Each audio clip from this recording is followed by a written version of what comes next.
We're in Nadari village to meet one of the original Fuzzy was. He's somewhere between 93 and 103.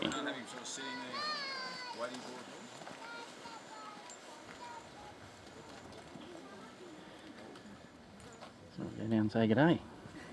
Seen our boys wounded and sick people, and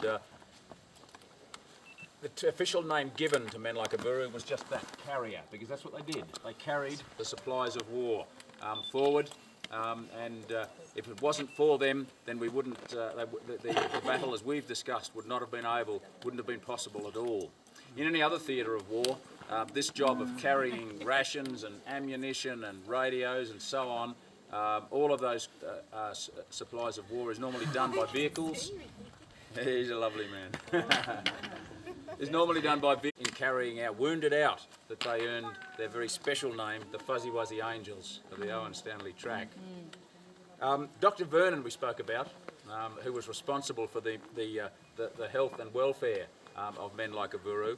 And when Vernon went down to Eora Creek, where we were just a day or two ago, he wrote in his diary, he said, "I had more concern for these men than I did for our own wounded at Eora Creek."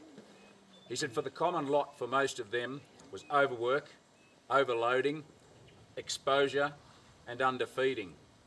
And at dusk on each night, these men would come in to Eora Creek and other of the dumps along the road, throw their load that they've been carrying all day down on the ground and collapse exhausted on the ground." This is all from his diary. And the only prospect they faced for the night was some food, rice and little of it, and then to share their blanket with their mate, because there was often only one blanket between two of them. And that was the conditions under which men like Aburu worked. And yet they gave their all.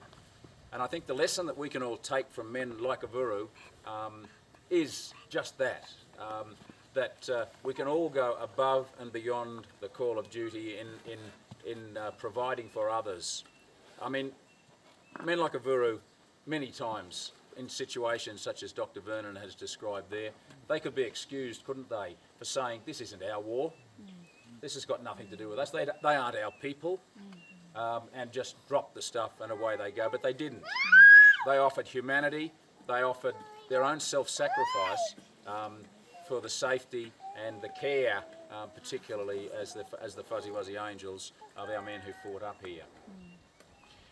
In terms of the Fuzzy Wuzzy Angels, you've seen the boys, and many of them are descendants of men like Aburu, and a number of the boys are in fact direct relatives, so that are trekking with us are direct relatives of Aburu, and you've seen how quickly they can go about making that stretcher, and that's the sort of stretcher they made in those days. The Standard Army stretcher was useless. It was a stiff canvas thing. You try to carry someone up and down the slopes there, they just slide off into the mud. So they cut the bush sticks, cut some bush rope, get a Standard Army blanket, roll it around the poles, tie in a couple of spreaders, make a cover to go over the top to protect them from the elements, and thereby carry our men. And if they didn't make it to the to a staging camp at night, then they would find a level spot. If there wasn't a level spot, they'd cut one, put down their charge, and then the 8 of them that it took to carry those wounded men would sit themselves down, or lie themselves down around that man, giving him whatever food they had and tending to his every need with water and so on throughout the night, and continue on their job the next day.